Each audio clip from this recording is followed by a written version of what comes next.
Head coach Mickey Arthur ने world cup से कबल मोहम्मद आमिर के हवाले से अपनी राय का खुलकर इजहार कर दिया।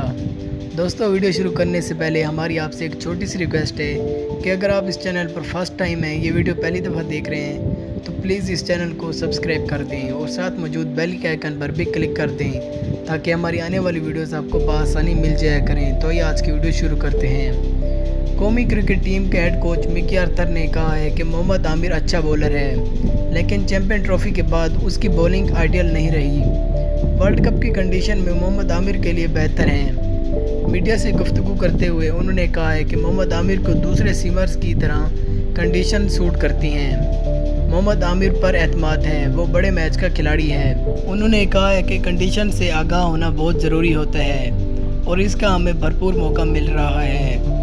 वर्ल्ड कप से कबल टीम को इंग्लैंड में 6 हफ्ते मिल रहे हैं, जो कि बहुत ही अच्छी बात है। ओवल मैच के हवाले से उन्होंने कहा है कि ओवल में मैच ना होना मायूस कुन रहा। कंडीशन बहुत टफ थी, मौसम सर्द था, लेकिन अच्छी तैयारियों का मौका मिला। दोस्तों, आप भी अपनी कीमती राय से हमें ज़रूर आगाह करें। हमें उम्मीद है कि वीडियो आपको पसंद आई होगी। अगर पसंद आई हो तो वीडियो को लाइक ज़रूर करें। अगर आप चैनल पर फर्स्ट टाइम है तो चैनल को सब्सक्राइब करना बिल्कुल भी ना भूलें। इंशाल्लाह अगली दफ़ा किसी अच्छी वीडियो में मिलेंगे। तब तक के लिए अपना बहुत ख्याल रखें। अल्लाह हाफिज़।